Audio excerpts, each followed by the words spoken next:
Pour accéder à votre plateforme leader Seneweb, tapez sur Google www.seneweb.com. Cliquez ensuite sur le premier lien qui s'offre à vous en haut de page.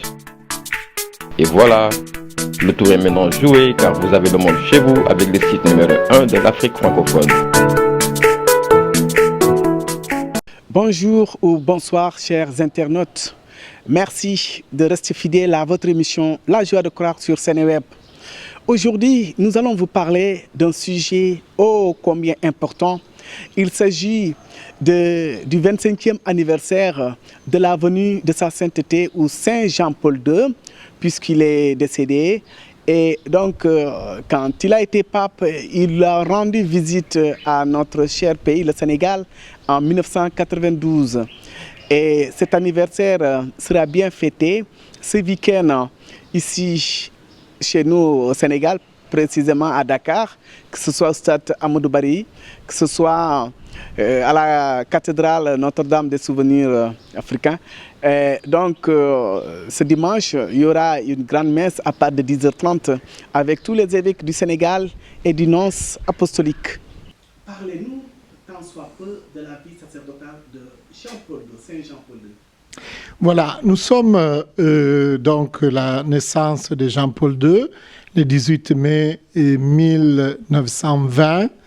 Nous sommes dans les années qui suivent, il fait son école primaire et c'est à partir de son expérience de foi, mûrie à l'intérieur de sa famille, que naît cette vocation sacerdotale. Mais nous sommes dans un temps extrêmement difficile. Il faut savoir qu'en 1939, la Pologne est sous la domination des Allemands. Mieux encore, elle est partagée entre l'Allemagne et le bloc soviétique. Et donc, toute activité d'ordre culturel, d'ordre religieux sont vraiment réduites. Cela fait que Jean-Paul II, son Karol Wojtyła, comme il s'appelle de son nom, a dû interrompre ses études et pendant les années 40-44, donc pendant le temps de la Deuxième Guerre mondiale, il dut se donner au travail parce que le travail était la condition obligatoire pour ne pas être déporté, comme ce fut le cas pour des milliers de Polonais, déportés dans les camps de concentration. Et donc, on sait que beaucoup ne sont plus retournés. Donc, la condition pour rester sur place était celle d'avoir un travail. C'est ainsi que lui commence à travailler dans un grand établissement chimique, la Solvay, qui existe encore à nos jours, bien sûr. Et il était dans une cave pour extraire les matériels qui servaient pour les différentes préparations chimiques. Et c'est là où Karol Wojtyła apprend la loi du travail. Un travail dur, un travail difficile, mais en même temps, dans ces mêmes années, à partir de 1942, il commence les séminaires clandestins. C'est-à-dire, les séminaires avaient été supprimés, toutes les activités religieuses interdites. Et voilà que l'archevêque de Cracovie organise en secret son séminaire. Et donc, la nuit, le soir, profitant de certaines circonstances, voilà qu'il peut dispenser des cours à des candidats au sacerdoce. Et c'est dans cette ambiance, donc, que mûrit la vocation sacerdotale de Karol Wojtyła. Et il faudra attendre après, juste à la fin de la guerre, nous sommes exactement le 1er novembre 1946, lorsque Karol Wojtyła a été ordonné prêtre. De cette expérience de jeunesse, donc, on peut retenir quoi, en effet? La connaissance du monde du travail, mais aussi la connaissance de la culture. Jean-Paul II, Karol Wojtyła, s'engage dans une sorte de protestations silencieuses. Avec des jeunes et des amis, il constitue une compagnie théâtrale. dans laquelle compagnie théâtrale, les sujets de leur représentation sont des sujets politiques, sont des sujets, disons, contre l'envahisseur, contre les Allemands, contre la guerre. Donc, des éléments culturels extrêmement importants qui accompagneront toute la vie du pape, après comme évêque, après comme pape, et qui auront marqué profondément, disons, sa portée, son influence culturelle, parce que justement, pendant la guerre, pendant ces années, il milite à travers la culture pour la libération de son peuple. Évidemment, à la guerre finie, les choses ne sont pas des meilleures. Nous savons, l'histoire nous l'enseigne. La Pologne passe dans le bloc soviétique. Et donc, nous sommes en 1946. Il est prêtre. Après, plus tard, il sera évêque en 1958. Il sera cardinal, archevêque de Cracovie en 1964, cardinal en 1967. Il faudra attendre jusqu'en 1989, lorsque, déjà pape, et après les années suivantes, le bloc soviétique s'effondre et la Pologne, enfin, retrouve sa liberté. Donc, il vit toute sa vie presque de jeune prêtre, d'évêque, d'archevêque, et jusqu'aux premières années du pontificat, avec cette, disons, avec cette angoisse pour son peuple qui est soumis vraiment à l'occupation soviétique. Saint Jean-Paul II avait beaucoup écrit de son temps, des encycliques et d'autres. Mais quelles sont les encycliques qui vous ont le plus marqué, Père Favero? Voilà, nous avons des textes extraordinaires. Et donc, les encycliques, déjà, on précise les mots. Ça veut dire comme une sorte de lettres qui doivent circuler, hein? Pas dans le sens que nous avons aujourd'hui, lettres circulaires, mais c'est un peu dans le même sens des lettres destinées à circuler parmi les évêques notamment, mais aussi parmi les fidèles, religieux, religieuses et tous les hommes de bonne volonté. En effet, de nos jours, dans les entêtes des lettres encycliques, souvent le pape ajoute « et pour tous les hommes de bonne volonté ». Alors la production de Jean-Paul II, évidemment, est extraordinaire. Si nous restons seulement dans le cadre des encycliques, nous en avons 14 qui traitent vraiment de thèmes extrêmement variés. Nous pouvons faire une petite liste qui rappellera à nos auditeurs comment la production de Jean-Paul II est importante. La première, c'est le 4 mars 1979. Ça fait même pas un an qu'il est pape et il écrit « Redemptoris hominis », les rédempteurs de l'homme, donc la place centrale de Jésus dans la foi des chrétiens. Un an après, Dives in miséricorde, Dieu riche de miséricorde. Il anticipe toute cette thématique de la miséricorde que nous rencontrerons avec le pape François. Après, en 1981, Laborem Exerce, c'est sur le travail des hommes. J'avais dit tantôt que lui, il connaît le monde du travail, du dedans. Il ne le connaît pas de l'extérieur parce qu'il a vécu l'expérience dure du travail. Et voilà qu'il écrit sur le travail des hommes. En 1985, il parle des apôtres des Slaves, c'est-à-dire Cyril et Méthode, dont nous avons fait la fête le 14 février passé. Après, nous avons une grande lettre encyclique sur l'Esprit Saint, nous sommes en 86, sur la Vierge Marie en 87. Nous avons encore, toujours dans les questions sociales, c'était le centenaire de la Rerum Novarum, l'intérêt pour les choses sociales, Sollicitudo Rei Socialis. Après, nous avons la grande encyclique missionnaire en 90, la mission du Rédempteur. Nous avons encore sur des thèmes sociaux Centesimus Annus, le 100e année. Nous avons les splendeurs de la vérité sur les questions vraiment de la morale catholique. Et nous avons l'évangile de la vie pour la défense de la vie. Nous sommes en 95, nous avons sur l'unité des chrétiens, donc tout l'aspect de l'écuménisme. Nous avons la foi et la raison en 98. Et enfin, la dernière encyclique, c'est du 2003, l'Église vit de l'Eucharistie. Voilà tous les thèmes que Jean-Paul II traite dans ses encycliques, des thèmes extraordinaires d'importance pour notre vie chrétienne.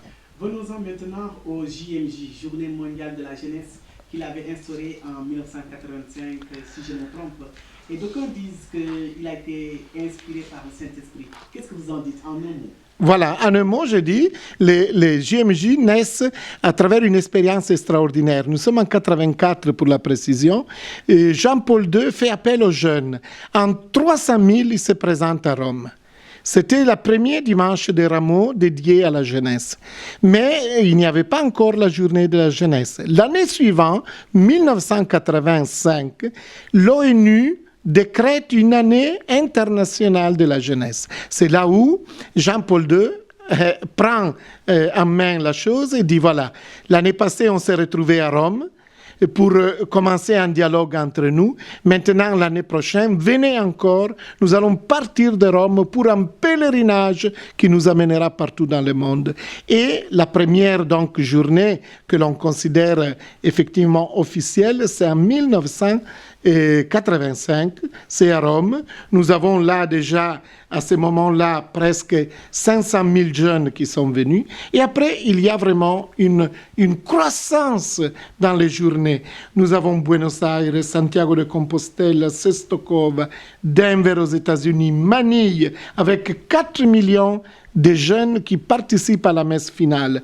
Jusqu'à la dernière de nos jours, donc nous sommes à Rio de Janeiro en 2013, avec 3 millions de jeunes, et presque 1,5 million, 2 millions. La dernière, nous avons vécu cela en Pologne, à Cracovie, l'année passée.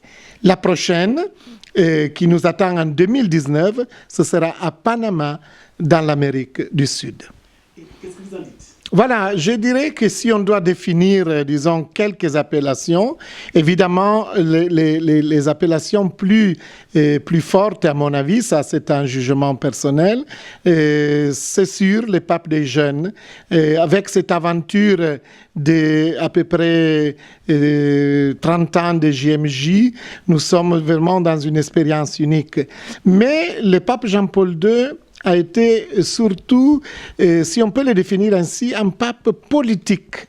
N'oublions pas le rôle qu'il a eu dans la chute du mur de Berlin, dans la chute de l'Empire soviétique et donc dans une vision, disons, de société tout à fait nouvelle que Jean-Paul II apporte.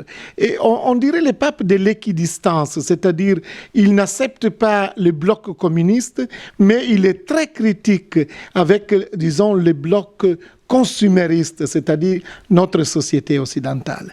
Donc un pape qui, par ses propos, par son enseignement, veut valoriser la personne humaine dans sa liberté. Donc vraiment le pape de l'homme, le pape de la personne. Le rôle pour la paix, je crois que Jean-Paul II a sillonné le monde, 114 voyages qu'il a fait de par le monde, sans compter les voyages en Italie, dans son diocèse. Et bien partout, le message du dialogue, de la paix, de l'écuménisme. Pour ce qui concerne l'écuménisme, n'oublions pas la très grande rencontre d'Assise.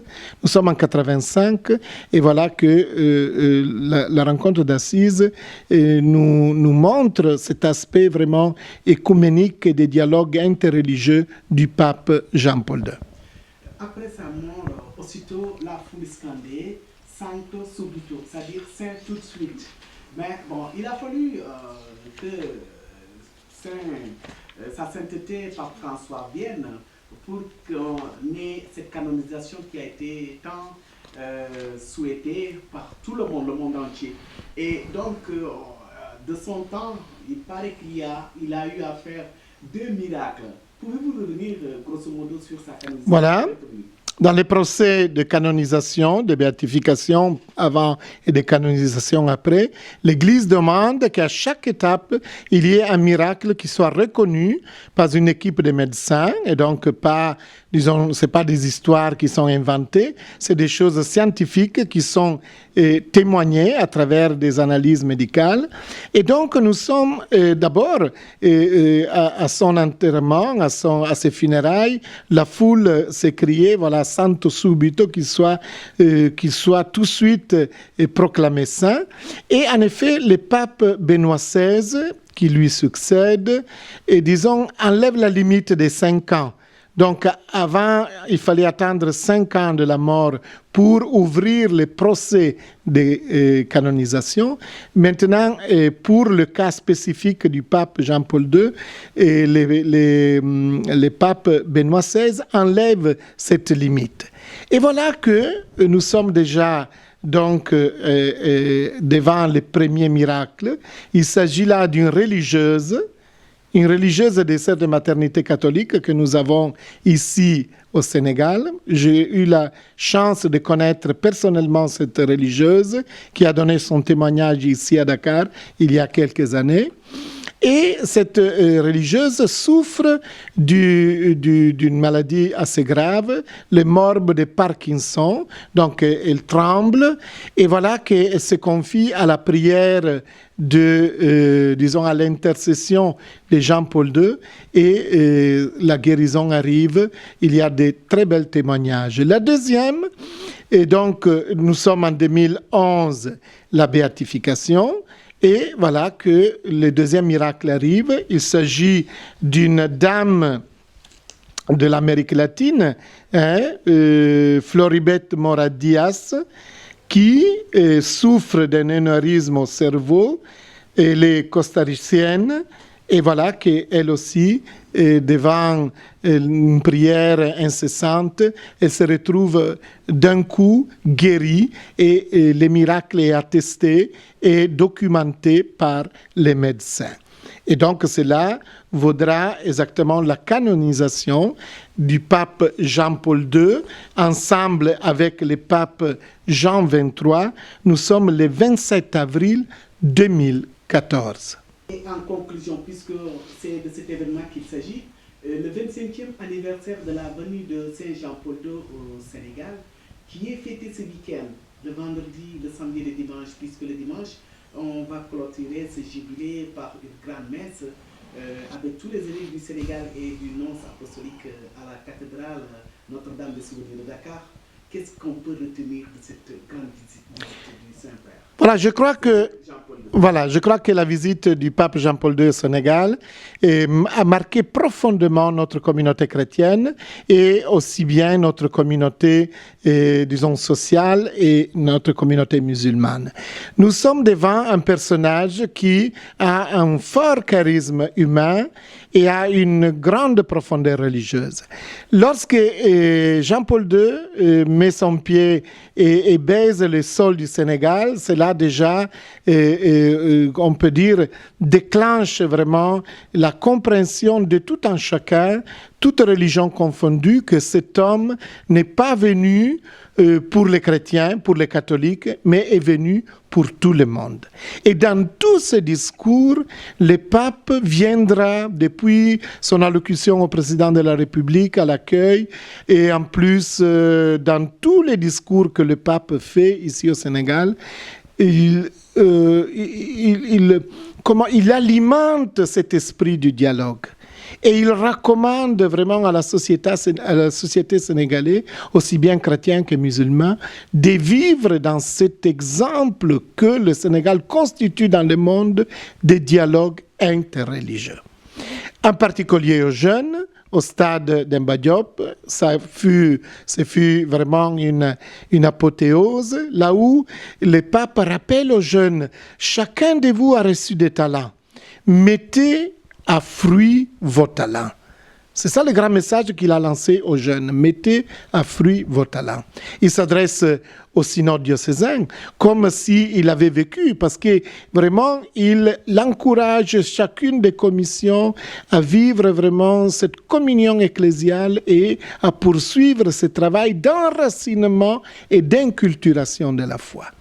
Et, à mon avis, le grand moment, ce fut la visite à Gorée, là où le pape appuyé au mur de la porte sans retour et demande pardon à l'Afrique, demande pardon au Sénégal, à l'Afrique tout entière pour les drames de l'esclavage qui a sévi pendant des siècles et dont les Occidentaux, les grandes puissances de ce temps, étaient vraiment disons, ce qui promouvait ce commerce vraiment exécrable. Alors, devant cette porte sans retour, le pape Jean-Paul II ne fait que dire, voilà, il faut recommencer notre histoire.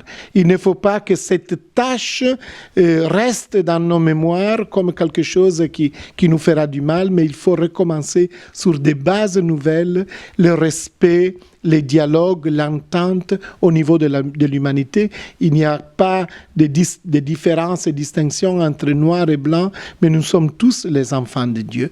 Voilà le grand message que Jean-Paul II nous a laissé ici au Sénégal. Merci Père Bruno Favero. Vous êtes le supérieur des Oblats de Marie du Sénégal et de la Guinée-Bissau. Merci beaucoup. Merci à nos internautes pour la fidélité à Seneweb TV et à notre émission La Joie de Croire. Merci beaucoup.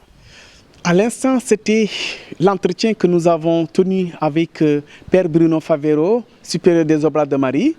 Et donc, cet anniversaire mérite bel et bien d'être fêté et nous lançons l'appel à toutes et à tous afin de pouvoir venir communier avec la communauté chrétienne du Sénégal pour cet anniversaire de Saint Jean-Paul II qui a été canonisé il y a de cela quelques années. Il a été le pape des jeunes, le pape des pauvres, le pape des dialogues ou du dialogue interreligieux des religions et il a tout fait de son temps. Donc, bonne continuation à toute cette communauté chrétienne. Merci, à la prochaine fois.